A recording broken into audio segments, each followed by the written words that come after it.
உயர்த்தி சொல்லுங்க. எனக்கு எதிரடையாய் எது வந்தாலும் சரி, நான் நோக்கும் ஒரு திசை நீதானையா, எனக்காகவே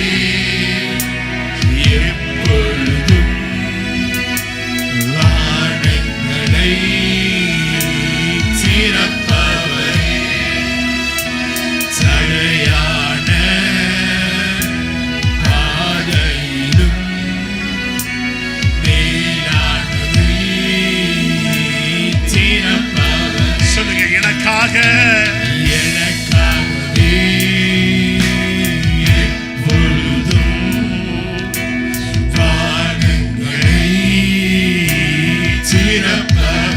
தலைமையில கையை வச்சு சொல்லுங்க.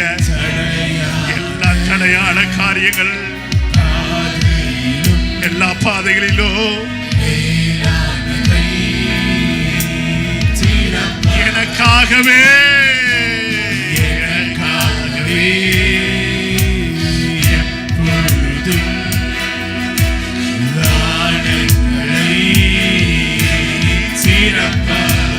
நம்புறவங்க மாத்திர விசுவாசத்தோடு 2026 ஆண்டில என்னுடைய வாழ்க்கையில எனக்காக எப்பொழுதும் எனக்காக வானங்களை துறக்கிறவர், தடையான பாதையிலும் மேலானது என்னுடைய வாழ்க்கையில திறக்கிறவர்.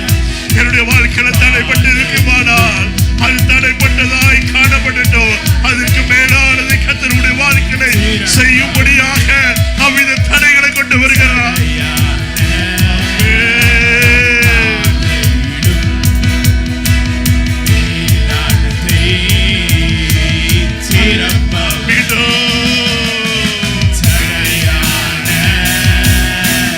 கர்த்தருக்கு மகிமை செலுத்துங்க.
உயர்த்தி சொல்லலாமே. கடைசியாக தடையான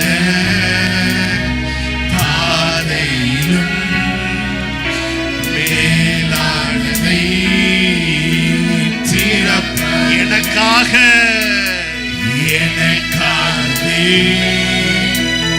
எப்பொழுதும் வானங்களை திறப்பவரே, தடையான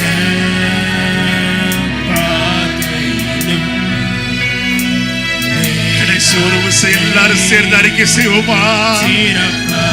2026 ஆண்டு ஒரு நன்மை பயக்கின்ற ஒரு ஆண்டாக, கர்த்தருடைய கரங்களில் இருந்து தயவு கிடைக்கிற ஒரு ஆண்டாக மாறுவதாக.